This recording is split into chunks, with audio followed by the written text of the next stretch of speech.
Assalamualaikum warahmatullahi wabarakatuh. Selamat berjumpa kembali anak-anak. Semoga hari ini dan hari-hari berikutnya kita selalu dalam keadaan sehat walafiat.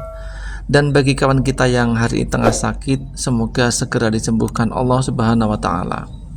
Anak-anak, masih tentang berpikir komputasional, dan kali ini kita akan membahas tentang proses komputasi.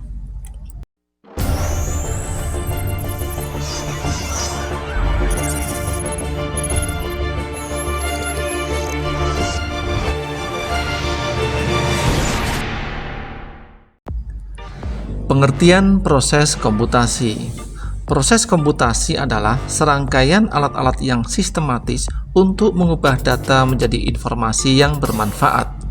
Proses ini dapat dilakukan secara mandiri oleh individu atau secara berkelompok. Jenis-jenis proses komputasi. Yang pertama, proses komputasi mandiri dilakukan oleh individu untuk menyelesaikan tugas atau memecahkan masalah. Contohnya, mengerjakan tugas rumah, membuat laporan, menganalisis data. Yang kedua, proses komputasi berkelompok dilakukan oleh dua orang atau lebih untuk menyelesaikan tugas atau memecahkan masalah yang lebih kompleks. Contohnya, mengerjakan proyek penelitian, mengadakan rapat, diskusi online. Langkah-langkah dalam proses komputasi. Yang pertama, identifikasi masalah. Menentukan masalah yang ingin dipecahkan atau tugas yang ingin diselesaikan. Yang kedua, pengumpulan data. Mengumpulkan data yang relevan dengan masalah atau tugas. Data dapat diperoleh dari berbagai sumber seperti internet, buku, jurnal, atau observasi. Yang ketiga, pembersihan data, yaitu memeriksa dan membersihkan data dari kesalahan, inkonsistensi, dan duplikasi. Yang keempat, analisis data. Menganalisis data untuk menemukan pola, tren, dan wawasan yang berguna. Yang kelima, interpretasi data, yaitu menafsirkan hasil analisis data dan menarik kesimpulan. Dan yang keenam, penyampaian hasil, yaitu menyampaikan hasil analisis data dan kesimpulan kepada pihak yang berkepentingan.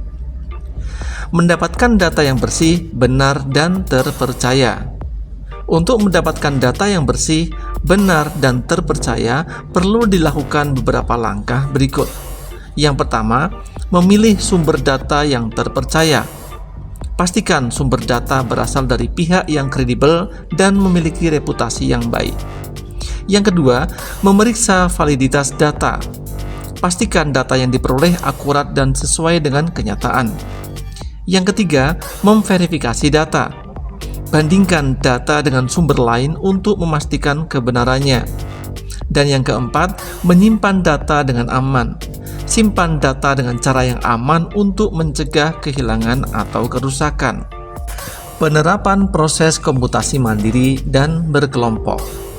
Proses komputasi mandiri dan berkelompok dapat diterapkan dalam berbagai situasi seperti pendidikan. Siswa dapat menggunakan proses komputasi untuk mengerjakan tugas rumah, membuat laporan, atau mengerjakan proyek penelitian.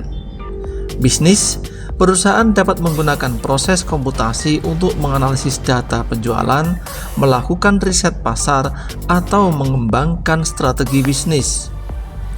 Pemerintahan, lembaga pemerintah dapat menggunakan proses komputasi untuk menganalisis data sensus, melacak penyebaran penyakit, atau memantau kondisi lingkungan.